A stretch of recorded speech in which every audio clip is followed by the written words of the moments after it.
मेरे प्यारे दोस्तों, अब हम देखेंगे कि नादिर का दिल्ली की ओर प्रस्थान कैसे हुआ, क्योंकि वह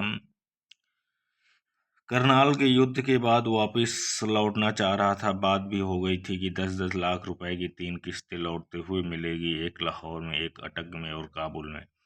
फिर वो दिल्ली की तरफ आगे कैसे बढ़ा, उसकी कहानी हम देखते हैं। वैसे हमारे भारत देश में चूतियों की कमी नहीं थी। कुछ थे जो आपसी द्वेष के कारण भारत को लुटवाना चाह रहे थे। उसी ओर हम आगे देखते हैं, नादिर शाह का दिल्ली की ओर प्रस्थान कैसे हुआ। मुगल सरदारों ने स्वार्थ भाव तथा आपसी देश का जो रूप इस समय दिखलाया, वह इससे पहले संभवतः भारत के इतिहास में कभी देखने को नहीं मिला।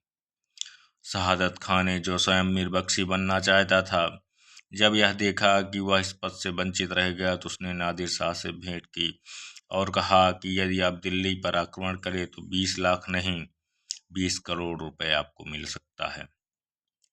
नादिर शाह को मुगल राजनीति का आभास निजाम से पहले ही मिल चुका था। नादिर शाह ने निजाम से पूछा था कि उस जैसे वीर योद्धाओं के होते हुए मराठे मुगल साम्राज्य का इतना बड़ा भाग कैसे जीत सकते थे। तो निजाम ने स्पष्ट रूप से कह दिया था कि दरबार में गुटबंदी के कारण ही यह सब संभव हुआ था और इसलिए वह दुखी होकर दक्कन चला गया था। अब निजाम के कथन का सत्य नादिर शाह के सम्मुख था। उसने दिल्ली की ओर प्रस्थान की आज्ञा दे दी। 20 मार्च 1739 को वह दिल्ली पहुंचा। नादिर शाह के नाम का खुतबा पढ़ा गया तथा सिक्के जारी किए गए। मुगल राज समाप्त हो गया और फारसी राज आरंभ हो गया।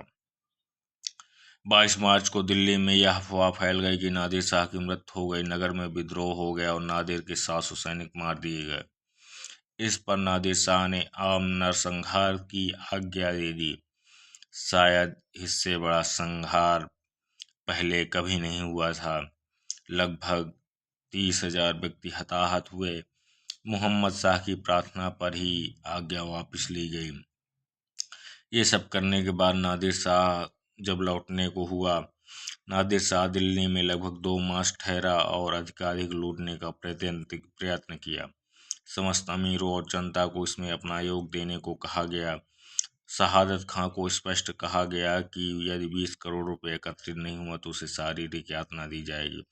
उसने विष खा लिया। शहादत खां के उत्तराधिकारी सफदरजंग ने 2 करोड़ रुपए दिया और नादिर शाह लगभग 30 करोड़ रुपए नगद और सोना, हीरा, चांदी, हीरे जवाहरात के अतिरिक्त 100 हाथी, 7,000 घोड़े, 10,000 ऊंट, 100 हिजड़े, 130 लेखपाल, 200 उत्तम